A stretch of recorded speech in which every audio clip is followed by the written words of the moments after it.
Assalamualaikum warahmatullahi wabarakatuh. Semua kita, kecil atau besar, sengaja atau tidak, khilaf atau terpaksa, pasti punya yang namanya dosa. Di sini semua yang hadir nih, include saya, apa ada yang tidak punya dosa? Ayo, jujur. Apa ada di antara kita di sini yang nggak punya salah? Apa ada yang nggak punya dosa? Setiap kita, kecil, besar, sedikit, banyak, terlupa, terpaksa, pasti punya salah. Sekarang kalau mau hitung dagang, kita diberi umur 65, 40 tahun penuh dosa, lalu taubat 25 tahun. Menurut neraca hukum dagang belum seimbang. Dosa 40 tahun ditebus taubat 25 tahun menurut neraca hukum dagang. Untung Allah tidak dagang-dagangan kepada kita. Di Ramadan ini Allah ngobrol pahala. Di Ramadan ini Allah membuka pintu rahmah yang seluas-luasnya. Sampai-sampai ada hadis qudsi, "Lau amiltumul khataya hatta mala'atis sama thumma nadimtum fataballahu alaikum." Kalaupun kamu berbuat dosa, penuh langit dengan dosamu, kemudian kamu menyesal dan bertaubat, Allah pasti akan menerima taubatmu. Hadirin yang saya hormati, inilah momentum Ramadan, saat dimana kita melakukan pemutihan diri. Masih ingat cerita dalam kitab Durratun Nasihin? Saya ulang lagi cerita ini untuk sugesti. Ada buajingan tengik pernah membunuh 99 orang. Satu saat hidayah datang kepadanya, terniat ingin bertaubat. Dicarinya seorang ustadz. Ketemu ustadz kepala ngajar. Ustadz, ya, apa? Saya mau taubat. Diterima apa tidak taubat saya? Emangnya dosa kamu apa? Saya pernah membunuh 99 orang, ustadz. Ustadznya melotot. Wih, banyak amat. Enggak segampang itu nyawa hak prerogatif Allah. Cuma Allah yang berhak ngambil. Membunuh tanpa alasan yang benar, dosa besar. Dosamu kelewat banyak, mas. Enggak bisa. Dia vonis lebih dulu kayak surga milik bapak moyangnya. Ini preman kita pikir, ini ustadz saya niat baik-baik ngomongnya enggak enak. Daripada 99 tanggung. Saya lempengin aja nih urusan dah. Dibabat lagi ustadz. Tamat. Selesai. Pas. Cepet. Niat taubatnya masih terus. Dia mengembara sampai ketemu seorang ustadz yang bijak. Waalaikumsalam ustadz. Salam. Ada apa? Ustadz, saya mau taubat, diterima apa enggak sih? Oh, sebelum mentari terbit dari sebelah barat, sebelum napasmu sampai di tenggorokan, Allah akan menerima taubatmu. Boleh jadi dosamu besar, tapi ampunan Allah lebih besar dari dosamu.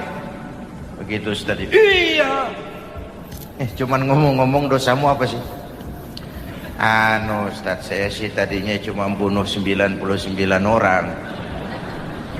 Terus ada ustadz ngomongnya nggak enak, jadi saya cukupin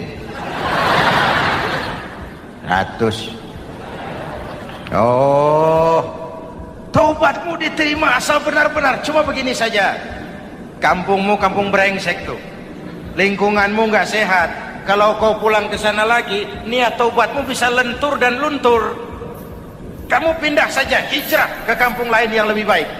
Baik Ustadz, terima kasih. Wah, ngepak koper, pindah.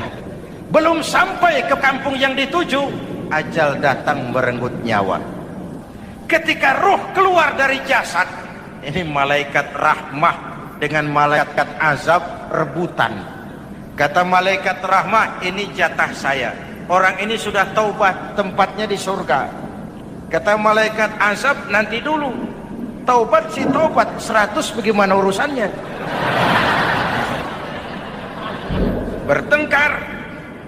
Akhirnya Allah mengutus malaikat Jibril, kau adili. Kata Jibril, ukur sajalah mana yang lebih dekat, kampung yang dituju atau kampung yang ditinggalkan. Ketika diukur, kampung yang dituju lebih dekat dari kampung yang ditinggalkan. Kata Jibril, dia jatah malaikat rahmah, taubatnya diterima Allah. Nah, kalau mendengar riwayat seperti ini, jangan diartikan bahwa untuk taubat mesti membunuh 100 orang.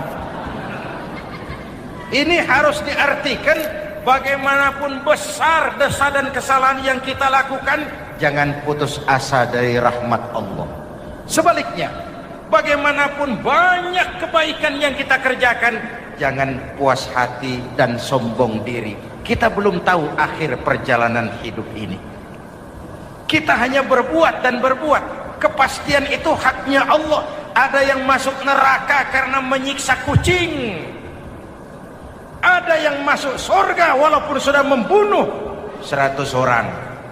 Bahkan kalau nanti saudara di surga ketemu orang-orang soleh, saudara nggak usah kaget, itu memang tempatnya di surga. Saudara akan kaget nanti kalau di surga ketemu pelacur. Pelacur masuk surga. Penasaran, saudara samperin, Mbak Yu. Iya Mas, sampean ada di sini, apa Allah nggak salah wesel ini? Iya Mas, saya ini ada di surga sini. Padahal waktu di dunia dulu saya ini siapa Mas tahu kan? Mas juga langganan kan waktu itu.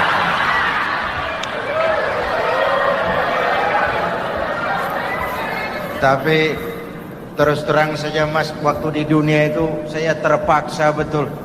Sejak lahir saya sudah yatim piatu. Sejak kecil sudah yatim piatu. Ada tetangga saya muslim sedikit kaya, tapi pelitnya 17 setan. Akhirnya demi tuntutan perut saya merantau ke kota besar. Ada yang nolong, katanya kerjanya ringan, uangnya lumayan. Apa? Yaitu demi sesuap nasi saya lakoni. Satu malam saya lagi berangkat dagang, lewat masjid Baitul Ihsan, ada ceramah. Saya dengar dari jauh, ustadznya pidato, katanya Allah berpesan, "Lau amiltumul khataya hatta mala'atis sama, thumma nadimtum, fataballahu alaikum." Kalaupun kamu berbuat dosa, penuh langit dengan dosamu, lalu kau menyesal dan bertaubat, Allah pasti akan menerima taubatmu. Mendengar hadis itu Mas, berlinang air mata saya. Terbayang dosa-dosa yang pernah saya lakukan. Terbayang orang-orang yang pernah menanamkan modal asing.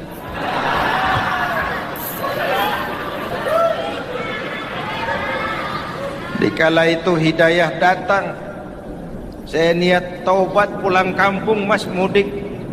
Lagi ngepak koper mau mudik, tamu datang, saya bilang mulai malam ini saya berhenti dagang.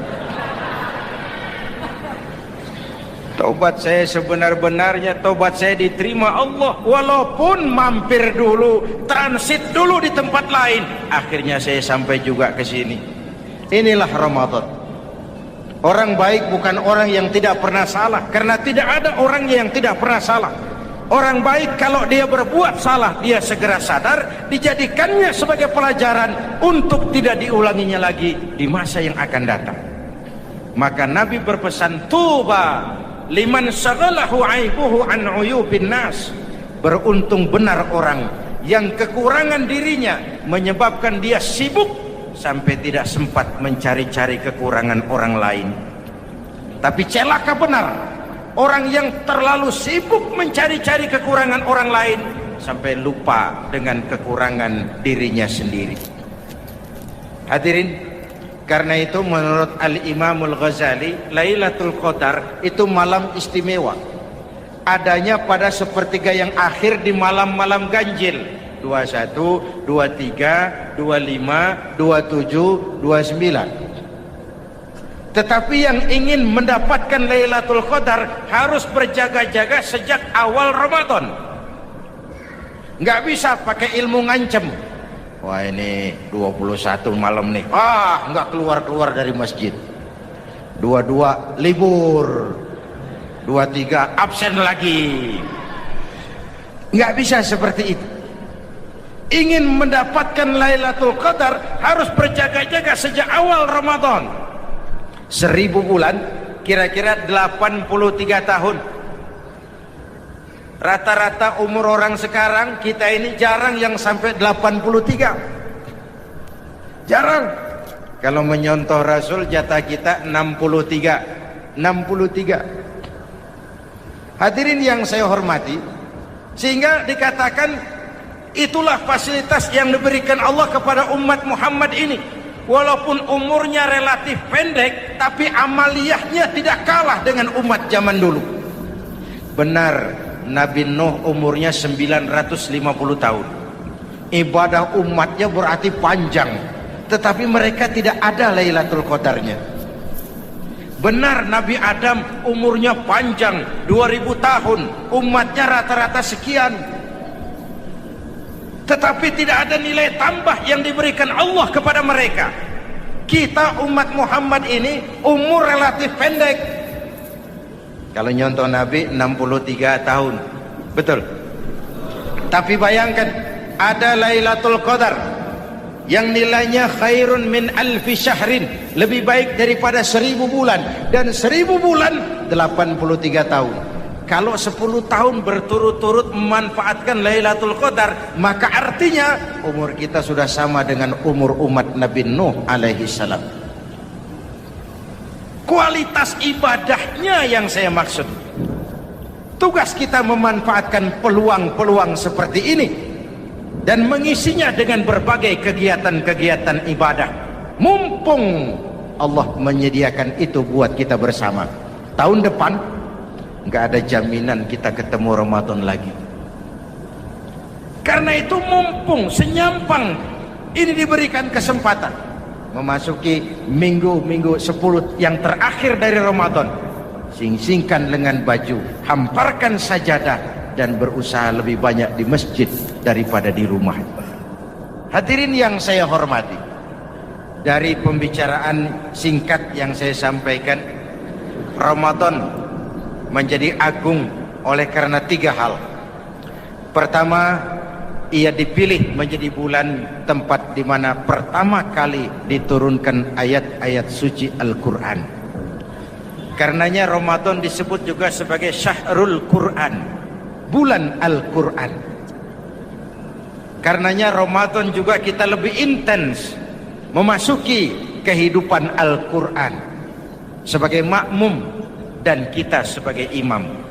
Jika Quran adalah imam dan kita adalah makmum, maka konsekuensinya makmum harus ikut imam, bukan imam yang ikut makmum. Yang kedua, keagungan Ramadan ditandai dengan pelaksanaan ibadah puasa. Setiap ibadah yang dikerjakan dengan benar pasti punya dampak dalam memperbaiki moral, meluruskan akhlak orang yang melaksanakan ibadah itu sendiri. Maka bulan suci Ramadan menjadilah kawah candra di muka, menjadi bulan training, bulan latihan. Saya sering ibaratkan, Mike Tyson masuk latihan, keluar latihan, tindunya makin hebat. Hewitt masuk latihan, keluar latihan, tenisnya makin canggih. Zinedine Zidane masuk latihan, keluar latihan, sepak bolanya makin hebat. Kalau latihan tiap hari, main kalah terus, orang kan ngomong, buat apa latihan? Kita sebulan penuh latihan supaya bulan-bulan sesudah Ramadan nanti kita jangan sampai kalah dalam permainan hidup ini. Hidup ini kan permainan. Ada yang sekarang ini main sebagai pedagang, main sebagai pejabat, main sebagai pengusaha, main sebagai seniman. Hidup ini permainan. Wa mal hadhil hayatud dunya illa lahwun wa la'ib. Ini cuma permainan. Senarionya sudah ditetapkan oleh sang sutradara Allah Azza wa Jalla. Ini permainan saja. Maka bermainlah sesuai dengan aturan main. Karena hidup memang permainan. Tapi jangan main-main. Walaupun ini permainan, bermainlah dengan benar. Jangan main-main. Kalau main-main, kalah. Sepak bola permainan, main-main kalah. Bulu tangkis permainan, main-main kalah. Hidup ini permainan, main dengan benar, main sesuai dengan aturan main, main-main kalah. Hadirin yang saya hormati, karena itu 1 bulan untuk menghadapi 11 bulan sesudahnya. Ramadan dipilih oleh Allah menjadi bulan tempat di mana pertama kali diturunkan Al-Quranul Karim, kitab suci kita, imam kita, pedoman utama dalam melaksanakan berbagai kegiatan hidup. Pertama, ia berisi akidah yang tujuannya menyelamatkan manusia dari ketergantungan kepada benda, menyelamatkan manusia dari kemusyrikan, baik syirik yang jali maupun syirik yang khafi. Syirik jali itu syirik terang-terangan, nyata-nyata menyembah berhala, nyata-nyata meyakini Tuhan lebih dari satu. Kalau gitu insya Allah kita aman. Tapi ada syirik khafi, syirik yang tersembunyi, menjadikan yang selain Allah sebagai tujuan akhir dari seluruh kegiatan hidup. Itu syirik khafi. Saya sejak pakai cincin ini rezeki lancar. Cincin.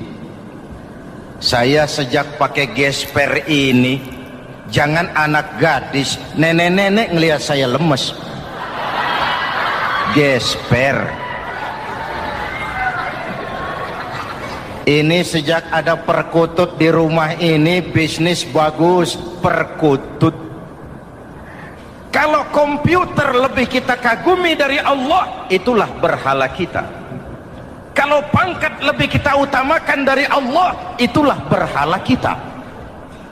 Kalau ilmu lebih kita kagumi daripada Allah, itulah berhala kita.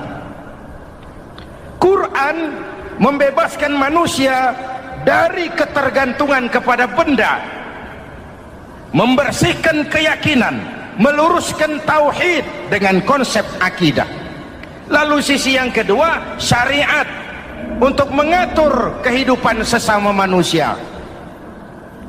Selama ini kalau mendengar syariat yang terbayang oleh kita kan yang serem-serem, dan memang diopinikan sedemikian rupa. Padahal watak syariat itu pertama, al-musawat bainan nas fi takalifil ahkam. Ini watak syariat Islam. Semua manusia sama dalam berhadapan dengan hukum Allah. Semua manusia sama. Bukankah ini yang kita perjuangkan dengan tuntutan keadilan? Supaya di Republik ini jangan ada warga negara kelas 1. Supaya di Republik ini jangan ada yang kebal hukum. Supaya di Republik ini hukum jangan seperti pisau, tajam ke bawah tapi tumpul ke atas. Syariat mengajarkan al-musawat bainan nas fi takalifil ahkam. Semua manusia sama dalam berhadapan dengan hukum Allah. Ketika mengajarkan orang beramal, Rasulullah kepada putri kesayangan beliau sendiri berkata, "I'mali ya Fatimah, i'mali fa inni la ughni anki minallahi syai'a." Fatimah, beramal kau. Fatimah sholat, Fatimah puasa, Fatimah haji. Kalau kau tidak beramal aku ayahmu Rasulullah tidak akan sanggup membelamu di akhirat nanti. Inilah watak syariat. Tidak mentang-mentang anak kesayangan lalu ada jaminan, sudah Fat, kamu nggak sholat nggak apa-apa, nanti di akhirat ada papi. Tidak. Semua manusia sama dalam berhadapan dengan hukum. Andai kata Fatimah putri Muhammad mencuri, tidak usah orang lain, Muhammad sendiri yang akan memotong tangannya. Bukankah keadilan macam ini yang kita harapkan? Cuma sayang, selama ini banyak kita mengenal Islam seperti orang buta kenal gajah. Ada 3 orang buta dilepas ke kebun binatang, disuruh kenal gajah. Saya yakin laporannya lain-lain. Orang buta pertama bilang, Pak, gajah tipis lebar kayak kipas. Kenapa? Dia baru pegang telinganya. Orang buta kedua ngotot, goblok itu Pak. Yang betul saya, gajah kecil panjang kayak ular. Kenapa? Yang dia pegang ekornya. Orang buta ketiga lebih marah, dua-duanya tolol Pak. Yang betul itu saya, gajah tinggi besar seperti pohon kelapa, karena yang dia pegang kakinya. Beginilah kita mengenal Islam, seperti orang buta kenal gajah. Frame of reference, kacamata pandangannya tidak total. Baru kenal kaki gajah sudah sok tahu gajah. Baru kenal telinga gajah sudah sok kenal gajah. Kemana-mana pidato, saudara-saudara, gajah tipis lebar kayak kipas. Buat orang yang belum kenal gajah, dia menyesatkan. Buat orang yang sudah tahu gajah, senyum di kulum. Oh, kau baru kenal kupingnya kok. Begitulah kadang-kadang kita baca Quran, ayatnya yang keras. Kesannya Islam itu sangar, Islam itu sadis, Islam itu perang. Di sisi lain ada yang adem, sejuk, lalu lahir generasi feminim. Buat saya yang terpenting semua kita perlu. Rasul mengajarkan, la takun ratban fatuksara wala yabisan fatuksara. Jangan lemah, nanti kau diinjak orang, tapi jangan keras, nanti kau dipatahkan orang. Hadirin yang saya hormati, lalu syariat juga punya at-tadrij fit tasri', tahapan dalam melaksanakan syariat. Oleh karena itu, Ramadan yang keagungannya ditandai dengan turunnya Al-Quran harus jadi momentum kembalinya kita kepada Al-Quran. Quran itu imam, kita ini makmum. Saya mau tanya, imam ikut makmum apa makmum ikut imam? Makmum ikut imam apa imam ikut makmum? Makmum ikut imam. Kalau Quran imam dan kita makmum, kita ikut Quran, jangan Quran diminta ikut kita. Imam ruku, kita ruku. Imam sujud, kita sujud. Imam i'tidal, kita i'tidal. Ke barat kata Quran, ke barat kita berangkat. Ke timur kata Quran, ke timur kita menuju. Halal kata Quran, ambil. Haram menurut Quran, tinggalkan. Kalau dia imam dan kita adalah makmum, mari berimam kepada Al-Quranul Karim. Yang kedua, keagungan Ramadan ditandai dengan perintah melaksanakan ibadah puasa. Para ulama menyebut puasa itu ibadah sirriyah, ibadah rahasia, ibadah abstrak. Tidak ada unsur sugesti. Kalau kita sholat, orang lihat. Kita sedekah, orang tahu. Kita pergi haji, satu kampung nganter. Kita puasa, cuma kita dan Allah. Pura-pura sholat, ketahuan Pak. Pura-pura sedekah, nggak bisa dong, apa yang disedekahin. Pura-pura haji, kemana perginya? Tapi pura-pura puasa, gampang. Keluar rumah, bibir lap yang kering, jalan lemesin dikit, ada angin miring, lemes amat. puasa. Sirriyah, abstrak. Ibadah lain bisa dinilai, wah itu teman kita sodakohnya berani ya. Kok tahu kamu? Kelihatan dari jumlahnya.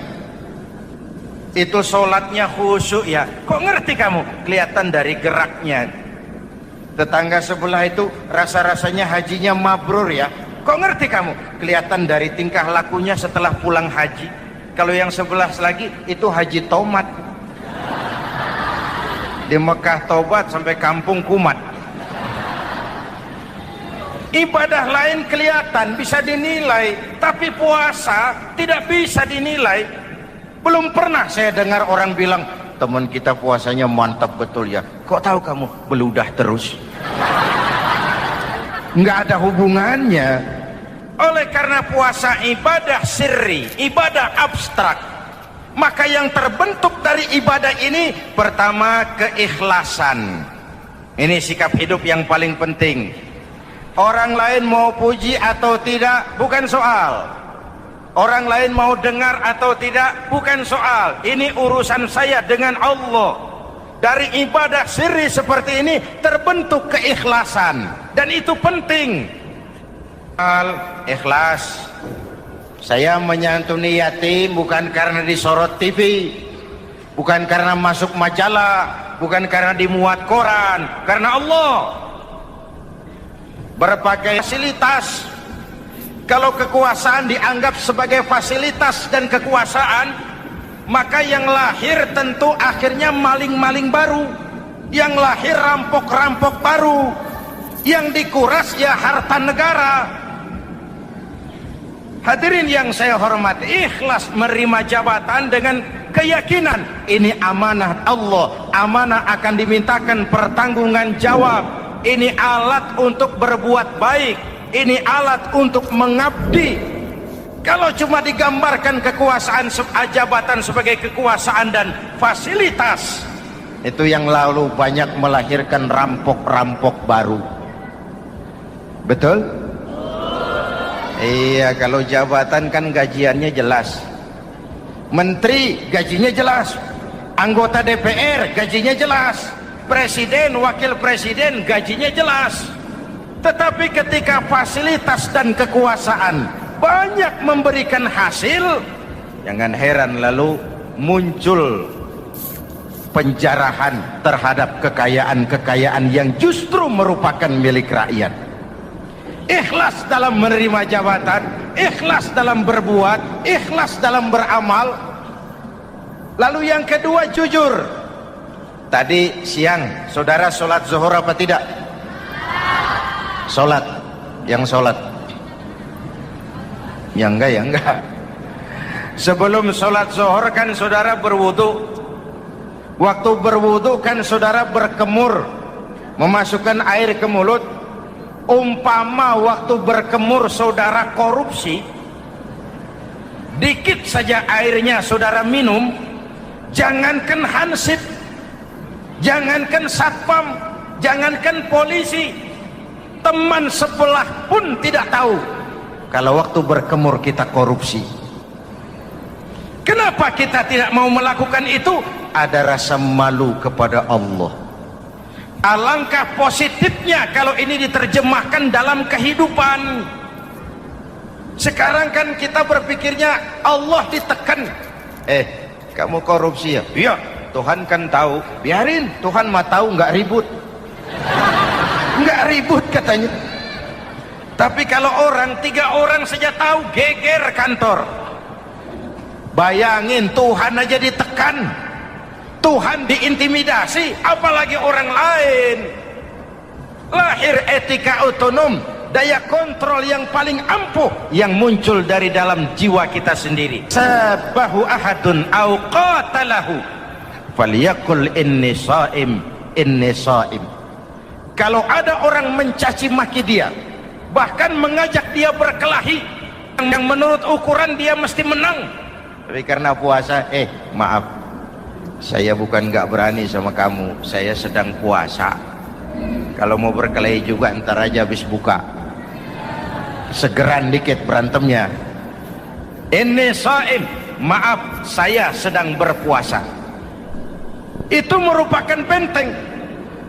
Orang itu kan kalau lagi puasa kondisi lapar, haus, temperamen kan tinggi. Sedikit tersinggung temperatur naik, sama marah gampang. Kalau waktu begitu dia bisa sabar, ketika kenyang sudah nggak ada masalah. Sabar baik dalam taat kepada Allah. Kalau ibadah berpuasa kita baik, kita yang malam ini pasti bukan kita 20 hari yang lalu. Kita yang malam ini, kita yang sudah ditempa oleh penggojologan Ramadan, ditempa oleh kawah candra di mukanya Ramadan, sehingga membias dalam pembentukan pribadi. Setiap ibadah yang dikerjakan dengan benar pasti punya dampak positif dalam meluruskan moral orang yang melaksanakan ibadah itu sendiri. Jangan sampai terjebak kepada rutinitas ritual. Akhirnya seperti yang sering saya ungkapkan, sholat rajin, maksiat tekun, baca Quran mau, fitnah orang hobi, sedekah ya sedekah tapi nyolongnya lebih gede dari sedekahnya. Sedekahnya cuma untuk ngumpetin korupsinya.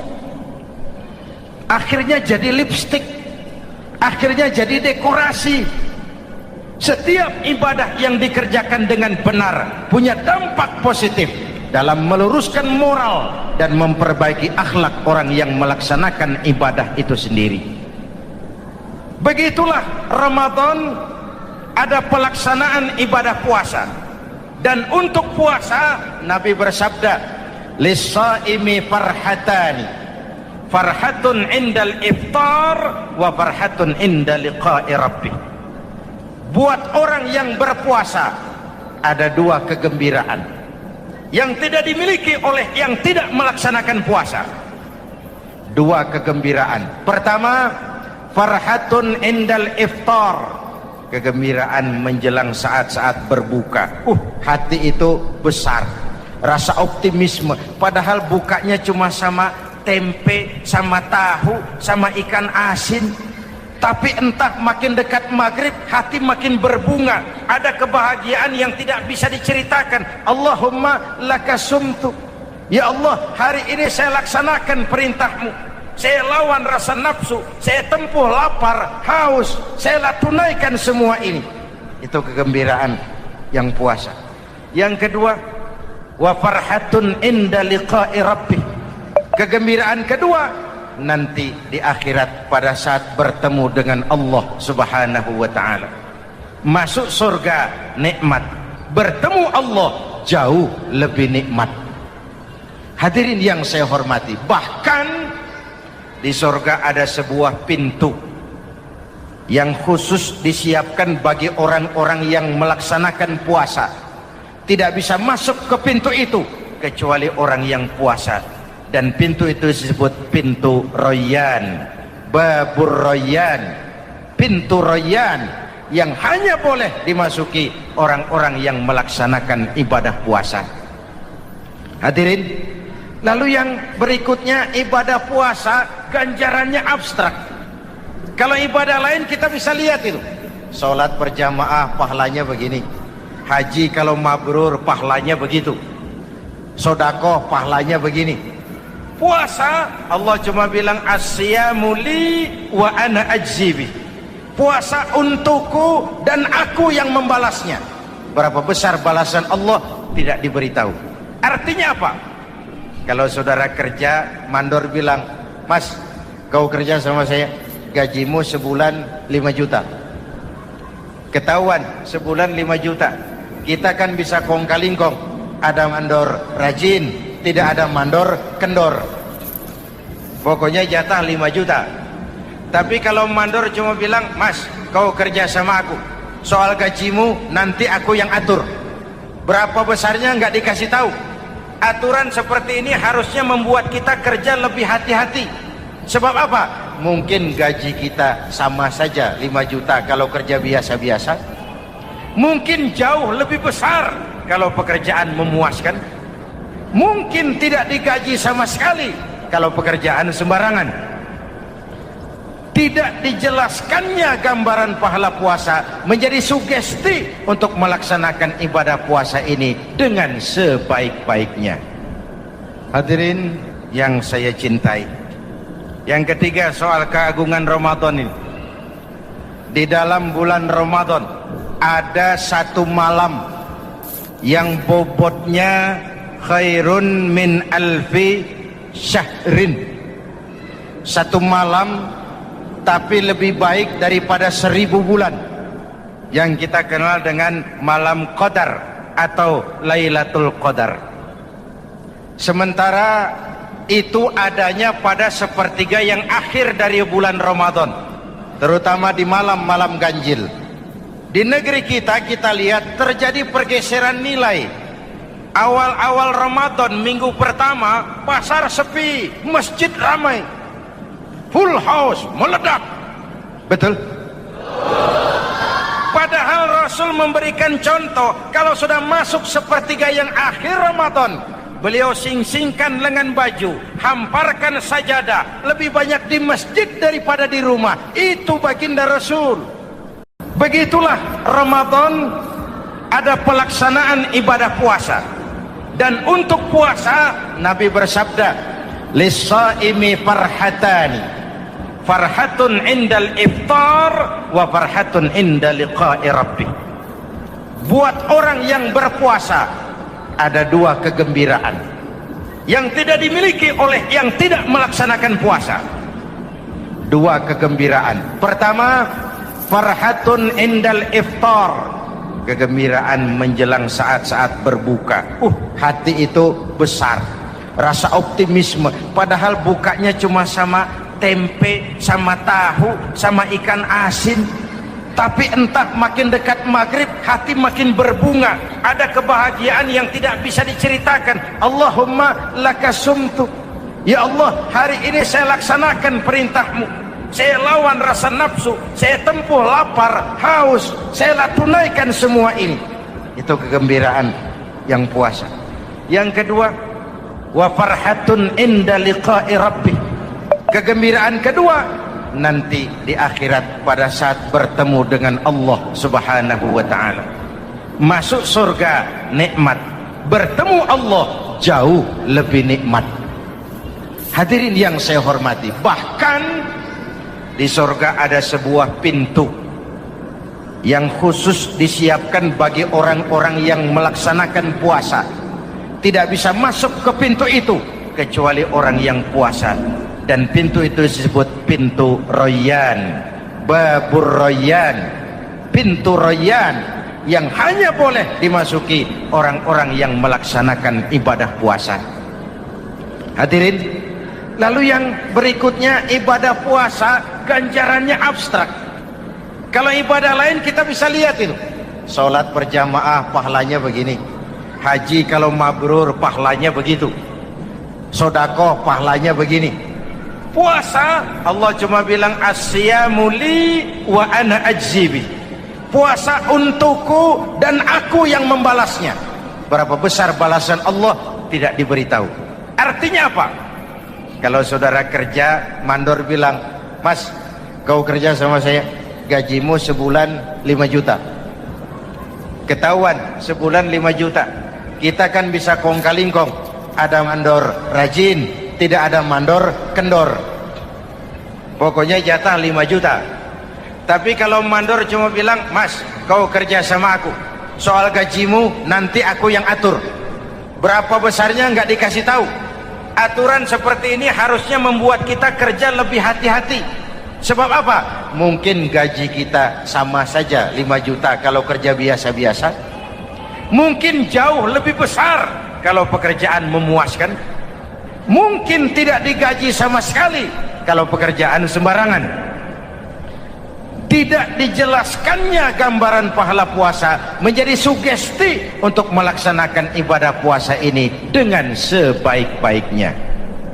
Hadirin yang saya cintai, yang ketiga soal keagungan Ramadan ini.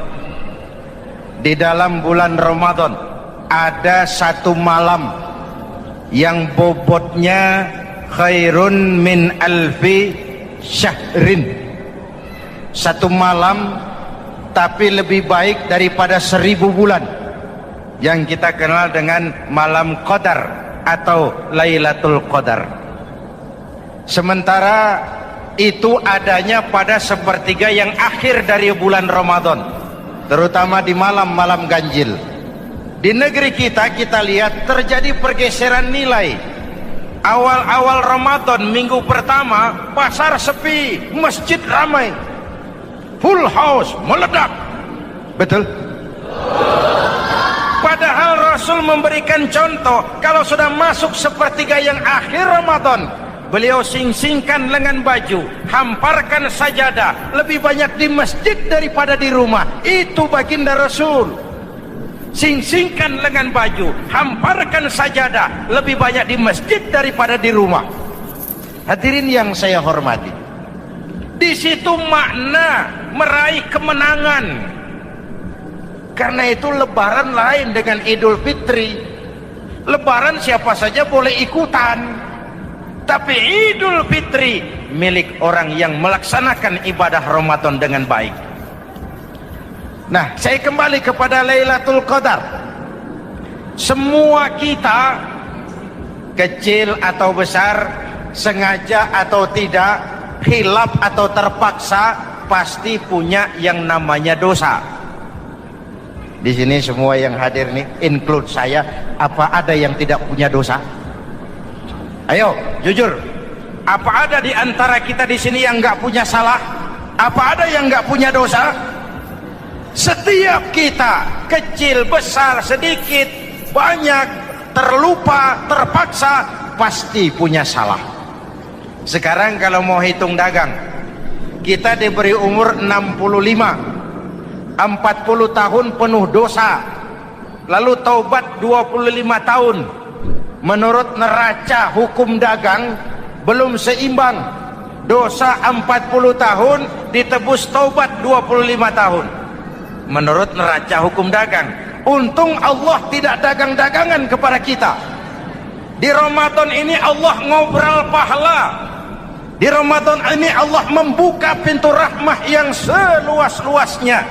Sampai-sampai ada hadis qudsi, "Lau amiltumul khataya hatta mala'atis sama thumma nadimtum fataballahu alaikum." Kalaupun kamu berbuat dosa, penuh langit dengan dosamu, kemudian kamu menyesal dan bertaubat, Allah pasti akan menerima taubatmu. Hadirin yang saya hormati, inilah momentum Ramadan, saat dimana kita melakukan pemutihan diri. Masih ingat cerita dalam kitab Durratun Nasihin? Saya ulang lagi cerita ini untuk sugesti. Ada buajingan tengik pernah membunuh 99 orang. Satu saat hidayah datang kepadanya, terniat ingin bertaubat. Dicarinya seorang ustadz, ketemu ustadz kepala ngajar. Ustadz, ya, apa? Saya mau taubat, diterima apa tidak taubat saya? Emangnya dosa kamu apa? Saya pernah membunuh 99 orang, Ustaz. Ustadznya melotot. Wih, banyak amat. Nggak segampang itu nyawa hak prerogatif Allah. Cuma Allah yang berhak ngambil. Membunuh tanpa alasan yang benar, dosa besar. Dosamu kelewat banyak, Mas. Nggak bisa. Dia vonis lebih dulu kayak surga milik bapak moyangnya. Ini preman kita pikir, ini ustadz saya niat baik-baik kok ngomongnya nggak enak. Nah, daripada 99 tanggung, saya lempengin aja nih urusan dah. Dibabat lagi ustadz, tamat, selesai, pas, cepet. Niat taubatnya masih terus. Dia mengembara sampai ketemu seorang ustadz yang bijak. Waalaikumsalam. Ustadz. Ada apa? Ustaz, saya mau taubat, diterima apa enggak sih? Oh, sebelum mentari terbit dari sebelah barat, sebelum napasmu sampai di tenggorokan, Allah akan menerima taubatmu. Boleh jadi dosamu besar, tapi ampunan Allah lebih besar dari dosamu. Begitu Ustaz. Iya. Cuman ngomong-ngomong, dosamu apa sih? Ustaz, saya sih tadinya cuma bunuh 99 orang. Terus ada Ustaz ngomongnya nggak enak, jadi saya cukupin 100. Oh, taubatmu diterima asal benar-benar. Cuma begini saja, kampungmu kampung brengsek tuh, lingkunganmu nggak sehat. Kalau kau pulang ke sana lagi, niat taubatmu bisa lentur dan luntur. Kamu pindah saja, hijrah ke kampung lain yang lebih baik. Baik Ustaz, terima kasih. Wah, ngepak koper, pindah. Belum sampai ke kampung yang dituju, ajal datang merenggut nyawa. Ketika ruh keluar dari jasad, ini malaikat rahmah dengan malaikat azab rebutan. Kata malaikat rahmah, ini jatah saya. Orang ini sudah taubat, tempatnya di surga. Kata malaikat azab, nanti dulu. Taubat si taubat, 100 bagaimana urusannya? Bertengkar. Akhirnya Allah mengutus malaikat Jibril, kau adili. Kata Jibril, ukur sajalah mana yang lebih dekat, kampung yang dituju atau kampung yang ditinggalkan. Ketika diukur, kampung yang dituju lebih dekat dari kampung yang ditinggalkan. Kata Jibril, dia jatah malaikat rahmah, taubatnya diterima Allah. Nah, kalau mendengar riwayat seperti ini, jangan diartikan bahwa untuk taubat mesti membunuh 100 orang. Ini harus diartikan bagaimanapun besar dosa dan kesalahan yang kita lakukan, jangan putus asa dari rahmat Allah. Sebaliknya, bagaimanapun banyak kebaikan yang kita kerjakan, jangan puas hati dan sombong diri. Kita belum tahu akhir perjalanan hidup ini. Kita hanya berbuat dan berbuat. Kepastian itu haknya Allah. Ada yang masuk neraka karena menyiksa kucing. Ada yang masuk surga walaupun sudah membunuh 100 orang. Bahkan kalau nanti saudara di surga ketemu orang-orang soleh, saudara nggak usah kaget, itu memang tempatnya di surga. Saudara akan kaget nanti kalau di surga ketemu pelacur. Pelacur masuk surga. Penasaran, saudara samperin, Mbak Yu. Ya Mas, sampean ada di sini, apa Allah nggak salah wesel ini? Iya Mas, saya ini ada di surga sini. Padahal waktu di dunia dulu saya ini siapa Mas tahu kan? Mas juga langganan kan waktu itu.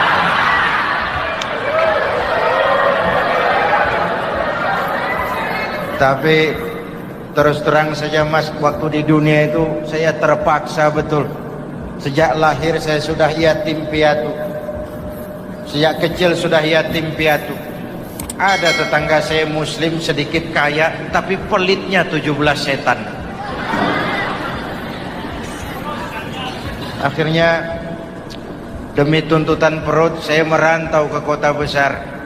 Ada yang nolong, katanya kerjanya ringan, uangnya lumayan. Apa? Ya itu. Demi sesuap nasi saya lakoni. Satu malam saya lagi berangkat dagang, lewat masjid Baitul Ihsan, ada ceramah. Saya dengar dari jauh, ustadznya pidato, katanya Allah berpesan, "Lau amiltumul khataya hatta mala'atis sama, thumma nadimtum, fataballahu alaikum." Kalaupun kamu berbuat dosa, penuh langit dengan dosamu, lalu kau menyesal dan bertaubat, Allah pasti akan menerima taubatmu. Mendengar hadis itu Mas, berlinang air mata saya. Terbayang dosa-dosa yang pernah saya lakukan. Terbayang orang-orang yang pernah menanamkan modal asing.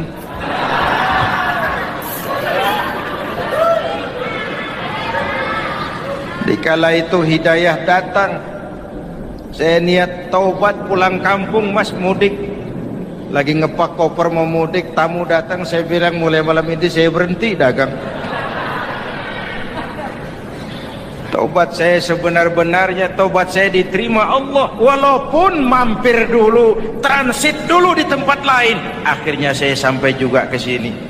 Inilah Ramadan. Orang baik bukan orang yang tidak pernah salah, karena tidak ada orang yang tidak pernah salah. Orang baik kalau dia berbuat salah, dia segera sadar, dijadikannya sebagai pelajaran untuk tidak diulanginya lagi di masa yang akan datang. Maka Nabi berpesan, tuba liman syaghalahu aibuhu an uyubin nas. Beruntung benar orang yang kekurangan dirinya menyebabkan dia sibuk sampai tidak sempat mencari-cari kekurangan orang lain. Tapi celaka benar orang yang terlalu sibuk mencari-cari kekurangan orang lain sampai lupa dengan kekurangan dirinya sendiri. Hadirin, karena itu menurut Al-Imamul Ghazali, Lailatul Qadar itu malam istimewa. Adanya pada sepertiga yang akhir di malam-malam ganjil, 21, 23, 25, 27, 29. Tetapi yang ingin mendapatkan Lailatul Qadar harus berjaga-jaga sejak awal Ramadan. Nggak bisa pakai ilmu ngancem. Wah, ini 21 malam nih, nggak keluar-keluar dari masjid. 22 libur, 23 absen lagi. Nggak bisa seperti itu. Ingin mendapatkan Lailatul Qadar harus berjaga-jaga sejak awal Ramadan. 1000 bulan kira-kira 83 tahun. Rata-rata umur orang sekarang kita ini jarang yang sampai 83. Jarang. Kalau menyontoh Rasul, jatah kita 63. Hadirin yang saya hormati, sehingga dikatakan itulah fasilitas yang diberikan Allah kepada umat Muhammad ini. Walaupun umurnya relatif pendek, tapi amaliyahnya tidak kalah dengan umat zaman dulu. Benar, Nabi Nuh umurnya 950 tahun. Ibadah umatnya berarti panjang, tetapi mereka tidak ada Lailatul Qadarnya. Benar, Nabi Adam umurnya panjang, 2000 tahun, umatnya rata-rata sekian, tetapi tidak ada nilai tambah yang diberikan Allah kepada mereka. Kita umat Muhammad ini umur relatif pendek. Kalau nyontoh Nabi 63 tahun, betul. Tapi bayangkan, ada Lailatul Qadar yang nilainya khairun min alfi syahrin, lebih baik daripada 1000 bulan, dan 1000 bulan 83 tahun. Kalau 10 tahun berturut-turut memanfaatkan Lailatul Qadar, maka artinya umur kita sudah sama dengan umur umat Nabi Nuh alaihi salam. Kualitas ibadahnya yang saya maksud. Tugas kita memanfaatkan peluang-peluang seperti ini dan mengisinya dengan berbagai kegiatan-kegiatan ibadah. Mumpung Allah menyediakan itu buat kita bersama. Tahun depan nggak ada jaminan kita ketemu Ramadan lagi. Karena itu mumpung senyampang ini diberikan kesempatan memasuki minggu-minggu 10 yang terakhir dari Ramadan, sing-singkan lengan baju, hamparkan sajadah, dan berusaha lebih banyak di masjid daripada di rumah. Hadirin yang saya hormati, dari pembicaraan singkat yang saya sampaikan, Ramadan menjadi agung oleh karena 3 hal. Pertama, ia dipilih menjadi bulan tempat di mana pertama kali diturunkan ayat-ayat suci Al-Quran. Karenanya Ramadan disebut juga sebagai Syahrul Quran, bulan Al-Quran. Karenanya Ramadan juga kita lebih intens memasuki kehidupan Al-Quran sebagai makmum dan kita sebagai imam. Jika Quran adalah imam dan kita adalah makmum, maka konsekuensinya makmum harus ikut imam, bukan imam yang ikut makmum. Yang kedua, keagungan Ramadan ditandai dengan pelaksanaan ibadah puasa. Setiap ibadah yang dikerjakan dengan benar pasti punya dampak dalam memperbaiki moral, meluruskan akhlak orang yang melaksanakan ibadah itu sendiri. Maka bulan suci Ramadan menjadilah kawah candra di muka, menjadi bulan training, bulan latihan. Saya sering ibaratkan, Mike Tyson masuk latihan, keluar latihan, tinjunya makin hebat. Hewitt masuk latihan, keluar latihan, tenisnya makin canggih. Zinedine Zidane masuk latihan, keluar latihan, sepak bolanya makin hebat. Kalau latihan tiap hari, main kalah terus, orang kan ngomong, buat apa latihan? Kita sebulan penuh latihan supaya bulan-bulan sesudah Ramadan nanti kita jangan sampai kalah dalam permainan hidup ini. Hidup ini kan permainan. Ada yang sekarang ini main sebagai pedagang, main sebagai pejabat, main sebagai pengusaha, main sebagai seniman. Hidup ini permainan. Wa mal hadhil hayatud dunya illa lahwun wa la'ib. Ini cuma permainan. Senarionya sudah ditetapkan oleh sang sutradara Allah Azza wa Jalla. Ini permainan saja. Maka bermainlah sesuai dengan aturan main, karena hidup memang permainan. Tapi jangan main-main. Walaupun ini permainan, bermainlah dengan benar. Jangan main-main. Kalau main-main, kalah. Sepak bola permainan, main-main kalah. Bulu tangkis permainan, main-main kalah. Hidup ini permainan, main dengan benar, main sesuai dengan aturan main, main-main kalah. Hadirin yang saya hormati, karena itu 1 bulan untuk menghadapi 11 bulan sesudahnya. Yang ketiga, ditandai keagungan Ramadan dengan ada nuzulul Quran. Diberikan Allah kepada siapa saja yang dikehendakinya. Semoga ibadah yang sudah kita kerjakan kiranya diterima Allah. Yang masih akan kita kerjakan, diberikan kita kekuatan zahir dan batin untuk dapat melaksanakannya dengan sebaik-baik.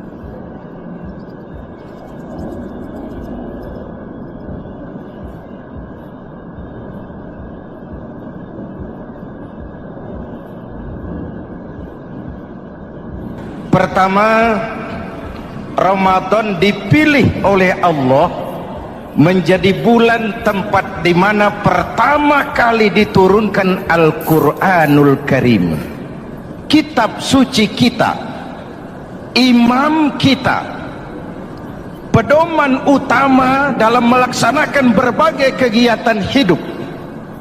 Pertama, ia berisi akidah yang tujuannya menyelamatkan manusia dari ketergantungan kepada benda, menyelamatkan manusia dari kemusyrikan, baik syirik yang jali maupun syirik yang khafi. Syirik jali itu syirik terang-terangan, nyata-nyata menyembah berhala, nyata-nyata meyakini Tuhan lebih dari satu. Kalau gitu insya Allah kita aman. Tapi ada syirik khafi, syirik yang tersembunyi, menjadikan yang selain Allah sebagai tujuan akhir dari seluruh kegiatan hidup. Itu syirik khafi. Saya sejak pakai cincin ini rezeki lancar. Cincin. Saya sejak pakai gesper ini, jangan anak gadis, nenek-nenek ngelihat saya lemes. Gesper. Ini sejak ada perkutut di rumah ini, bisnis bagus. Perkutut. Kalau Kalau komputer lebih kita kagumi dari Allah, itulah berhala kita. Kalau pangkat lebih kita utamakan dari Allah, itulah berhala kita. Kalau ilmu lebih kita kagumi daripada Allah, itulah berhala kita. Quran membebaskan manusia dari ketergantungan kepada benda, membersihkan keyakinan, meluruskan tauhid dengan konsep akidah. Lalu sisi yang kedua, syariat untuk mengatur kehidupan sesama manusia. Selama ini kalau mendengar syariat, yang terbayang oleh kita kan yang serem-serem, dan memang diopinikan sedemikian rupa. Padahal watak syariat itu pertama, al-musawat bainan nas fi takalifil ahkam. Ini watak syariat Islam. Semua manusia sama dalam berhadapan dengan hukum Allah. Semua manusia sama. Bukankah ini yang kita perjuangkan dengan tuntutan keadilan? Supaya di Republik ini jangan ada warga negara kelas 1. Supaya di Republik ini jangan ada yang kebal hukum. Supaya di Republik ini hukum jangan seperti pisau, tajam ke bawah tapi tumpul ke atas. Syariat mengajarkan al-musawat bainan nas fi takalifil ahkam. Semua manusia sama dalam berhadapan dengan hukum Allah. Ketika mengajarkan orang beramal, Rasulullah kepada putri kesayangan beliau sendiri berkata, "I'mali ya Fatimah, i'mali fa inni la ughni anki minallahi syai'a." Fatimah, beramal kau. Fatimah, solat. Fatimah, puasa. Fatimah, haji. Kalau kau tidak beramal, aku ayahmu Rasulullah tidak akan sanggup membelamu di akhirat nanti. Inilah watak syariat. Tidak mentang-mentang anak kesayangan lalu ada jaminan, sudah Fat, kamu nggak sholat nggak apa-apa, nanti di akhirat ada papi. Tidak. Semua manusia sama dalam berhadapan dengan hukum. Andai kata Fatimah putri Muhammad mencuri, tidak usah orang lain, Muhammad sendiri yang akan memotong tangannya. Bukankah keadilan macam ini yang kita harapkan? Cuma sayang, selama ini banyak kita mengenal Islam seperti orang buta kenal gajah. Ada 3 orang buta dilepas ke kebun binatang, disuruh kenal gajah. Saya yakin laporannya lain-lain. Orang buta pertama bilang, "Pak, gajah tipis lebar kayak kipas." Kenapa? Dia baru pegang telinganya. Orang buta kedua ngotot, "Goblok itu Pak. Yang betul saya, gajah kecil panjang kayak ular." Kenapa? Yang dia pegang ekornya. Orang buta ketiga lebih marah, dua-duanya tolol Pak. Yang betul itu saya, gajah tinggi besar seperti pohon kelapa. Karena yang dia pegang kakinya. Beginilah kita mengenal Islam. Seperti orang buta kenal gajah, frame of reference, kacamata pandangannya tidak total. Baru kenal kaki gajah sudah sok tahu gajah. Baru kenal telinga gajah sudah sok kenal gajah. Kemana-mana pidato, saudara-saudara, gajah tipis lebar kayak kipas. Buat orang yang belum kenal gajah, dia menyesatkan. Buat orang yang sudah tahu gajah, senyum di kulum. Oh, kau baru kenal kupingnya kok. Begitulah kadang-kadang kita baca Quran, ayatnya yang keras. Kesannya Islam itu sangar, Islam itu sadis, Islam itu perang. Di sisi lain ada yang adem, sejuk, lalu lahir generasi feminim. Buat saya yang terpenting semua kita perlu. Rasul mengajarkan, la takun ratban fatuksara wala yabisan fatuksara. Jangan lemah, nanti kau diinjak orang, tapi jangan keras, nanti kau dipatahkan orang. Hadirin yang saya hormati, lalu syariat juga punya tadrij fit tasri, tahapan dalam melaksanakan syariat. Oleh karena itu, Ramadan yang keagungannya ditandai dengan turunnya Al-Quran, harus jadi momentum kembalinya kita kepada Al-Quran. Quran itu imam, kita ini makmum. Saya mau tanya, imam ikut makmum apa makmum ikut imam? Makmum ikut imam apa imam ikut makmum? Makmum ikut imam. Kalau Quran imam dan kita makmum, kita ikut Quran, jangan Quran diminta ikut kita. Imam ruku, kita ruku. Imam sujud, kita sujud. Imam i'tidal, kita i'tidal. Ke barat kata Quran, ke barat kita berangkat. Ke timur kata Quran, ke timur kita menuju. Halal kata Quran, ambil. Haram menurut Quran, tinggalkan. Kalau dia imam dan kita adalah makmum, mari berimam kepada Al-Quranul Karim. Yang kedua, keagungan Ramadan ditandai dengan perintah melaksanakan ibadah puasa. Para ulama menyebut puasa itu ibadah sirriyah, ibadah rahasia, ibadah abstrak, tidak ada unsur sugesti. Kalau kita sholat, orang lihat. Kita sedekah, orang tahu. Kita pergi haji, satu kampung nganter. Kita puasa, cuma kita dan Allah. Pura-pura sholat, ketahuan Pak. Pura-pura sedekah, nggak bisa dong apa yang disedekahin. Pura-pura haji, kemana perginya? Tapi pura-pura puasa, gampang. Keluar rumah, bibir lap yang kering, jalan lemesin dikit, ada angin miring, lemes amat puasa.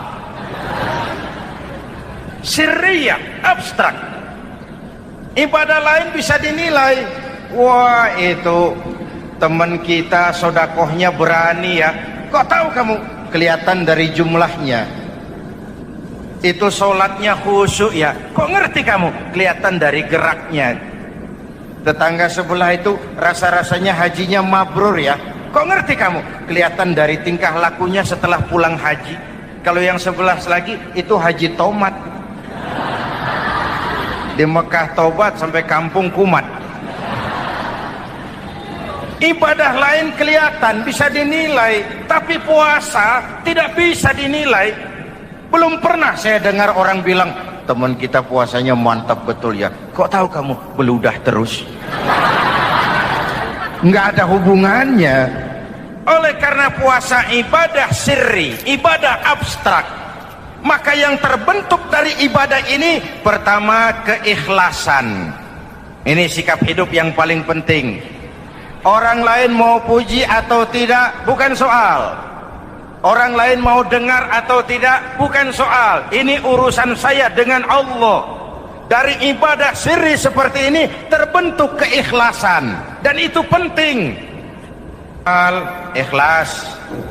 Saya menyantuni yatim bukan karena disorot TV, bukan karena masuk majalah, bukan karena dimuat koran, karena Allah. Berbagai fasilitas. Kalau kekuasaan dianggap sebagai fasilitas dan kekuasaan, maka yang lahir tentu akhirnya maling-maling baru, yang lahir rampok-rampok baru, yang dikuras ya harta negara. Hadirin yang saya hormati, ikhlas menerima jabatan dengan keyakinan ini amanah Allah, amanah akan dimintakan pertanggungan jawab. Ini alat untuk berbuat baik, ini alat untuk mengabdi. Kalau cuma digambarkan kekuasaan jabatan sebagai kekuasaan dan fasilitas, itu yang lalu banyak melahirkan rampok-rampok baru. Betul? Iya, kalau jabatan kan gajiannya jelas. Menteri gajinya jelas, anggota DPR gajinya jelas, presiden, wakil presiden gajinya jelas. Tetapi ketika fasilitas dan kekuasaan banyak memberikan hasil, jangan heran lalu muncul penjarahan terhadap kekayaan-kekayaan yang justru merupakan milik rakyat. Ikhlas dalam menerima jabatan ikhlas dalam berbuat, ikhlas dalam beramal. Lalu yang kedua, jujur. Tadi siang saudara sholat zuhur apa tidak? Sholat. Yang sholat? Ya enggak. Sebelum sholat zuhur kan saudara berwudu.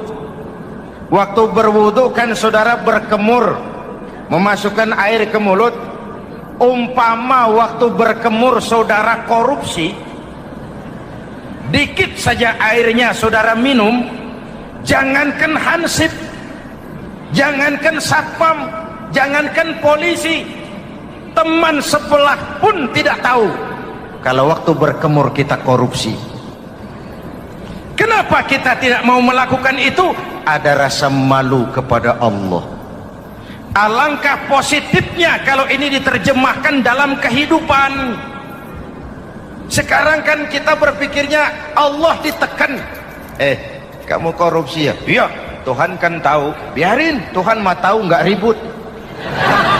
Nggak ribut katanya. Tapi kalau 3 orang saja tahu, geger kantor. Bayangin, Tuhan aja ditekan, Tuhan diintimidasi, apalagi orang lain. Lahir etika otonom, daya kontrol yang paling ampuh yang muncul dari dalam jiwa kita sendiri. Sabahu ahadun au qatalahu falyakul inni shaim, inni shaim. Kalau ada orang mencaci maki dia, bahkan mengajak dia berkelahi yang menurut ukuran dia mesti menang, tapi karena puasa, maaf, saya bukan gak berani sama kamu, saya sedang puasa. Kalau mau berkelahi juga ntar aja habis buka, segeran dikit berantemnya. Ini shaim, maaf saya sedang berpuasa. Itu merupakan benteng. Orang itu kan kalau lagi puasa kondisi lapar, haus, temperamen kan tinggi. Sedikit tersinggung temperatur naik, sama marah gampang. Kalau waktu begitu dia bisa sabar, ketika kenyang sudah nggak ada masalah. Sabar baik dalam taat kepada Allah. Kalau ibadah berpuasa kita baik, kita yang malam ini pasti bukan kita 20 hari yang lalu. Kita yang malam ini, kita yang sudah ditempa oleh penggojologan Ramadan, ditempa oleh kawah candra di mukanya Ramadan, sehingga membias dalam pembentukan pribadi. Setiap ibadah yang dikerjakan dengan benar pasti punya dampak positif dalam meluruskan moral orang yang melaksanakan ibadah itu sendiri. Jangan sampai terjebak kepada rutinitas ritual. Akhirnya seperti yang sering saya ungkapkan, sholat rajin, maksiat tekun. Baca Quran mau, fitnah orang hobi.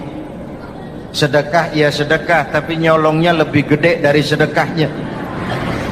Sedekahnya cuma untuk ngumpetin korupsinya. Akhirnya jadi lipstik, akhirnya jadi dekorasi. Setiap ibadah yang dikerjakan dengan benar punya dampak positif dalam meluruskan moral dan memperbaiki akhlak orang yang melaksanakan ibadah itu sendiri. Begitulah Ramadan, ada pelaksanaan ibadah puasa. Dan untuk puasa Nabi bersabda, lis-shaimi farhatani, farhatun indal iftar wa farhatun inda liqa'i rabbih. Buat orang yang berpuasa ada 2 kegembiraan yang tidak dimiliki oleh yang tidak melaksanakan puasa. 2 kegembiraan. Pertama, farhatun indal iftar, kegembiraan menjelang saat-saat berbuka. Hati itu besar, rasa optimisme, padahal bukanya cuma sama tempe, sama tahu, sama ikan asin. Tapi entah makin dekat maghrib hati makin berbunga, ada kebahagiaan yang tidak bisa diceritakan. Allahumma lakasumtu, ya Allah hari ini saya laksanakan perintahmu, saya lawan rasa nafsu, saya tempuh lapar, haus, saya tunaikan semua ini. Itu kegembiraan yang puasa. Yang kedua, wa farhatun inda liqa'i rabbih, kegembiraan kedua nanti di akhirat pada saat bertemu dengan Allah Subhanahu wa taala. Masuk surga nikmat, bertemu Allah jauh lebih nikmat. Hadirin yang saya hormati, bahkan di surga ada sebuah pintu yang khusus disiapkan bagi orang-orang yang melaksanakan puasa. Tidak bisa masuk ke pintu itu kecuali orang yang puasa, dan pintu itu disebut pintu Rayyan, Babur Rayyan, pintu Rayyan, yang hanya boleh dimasuki orang-orang yang melaksanakan ibadah puasa. Hadirin, lalu yang berikutnya, ibadah puasa ganjarannya abstrak. Kalau ibadah lain kita bisa lihat itu, sholat berjamaah pahalanya begini, haji kalau mabrur pahalanya begitu, sodakoh pahalanya begini. Puasa Allah cuma bilang as-siyamu li wa ana ajzibi, puasa untukku dan aku yang membalasnya. Berapa besar balasan Allah tidak diberitahu. Artinya apa? Kalau saudara kerja, mandor bilang, mas kau kerja sama saya, gajimu sebulan 5 juta. Ketahuan sebulan 5 juta. Kita kan bisa kong kalingkong, ada mandor rajin, tidak ada mandor kendor. Pokoknya jatah 5 juta. Tapi kalau mandor cuma bilang, mas kau kerja sama aku, soal gajimu nanti aku yang atur, berapa besarnya nggak dikasih tahu. Aturan seperti ini harusnya membuat kita kerja lebih hati-hati. Sebab apa? Mungkin gaji kita sama saja 5 juta kalau kerja biasa-biasa, mungkin jauh lebih besar kalau pekerjaan memuaskan, mungkin tidak digaji sama sekali kalau pekerjaan sembarangan. Tidak dijelaskannya gambaran pahala puasa menjadi sugesti untuk melaksanakan ibadah puasa ini dengan sebaik-baiknya. Hadirin yang saya cintai, yang ketiga soal keagungan Ramadan ini. Di dalam bulan Ramadan ada satu malam yang bobotnya khairun min alfi syahrin. Satu malam tapi lebih baik daripada 1000 bulan, yang kita kenal dengan malam Qadar atau Lailatul Qadar. Sementara itu adanya pada sepertiga yang akhir dari bulan Ramadan, terutama di malam-malam ganjil. Di negeri kita lihat terjadi pergeseran nilai. Awal-awal Ramadan, minggu pertama pasar sepi, masjid ramai, full house, meledak. Betul? Padahal Rasul memberikan contoh, kalau sudah masuk sepertiga yang akhir Ramadan, beliau sing-singkan lengan baju, hamparkan sajadah, lebih banyak di masjid daripada di rumah. Itu baginda Rasul. Sing-singkan lengan baju, hamparkan sajadah, lebih banyak di masjid daripada di rumah.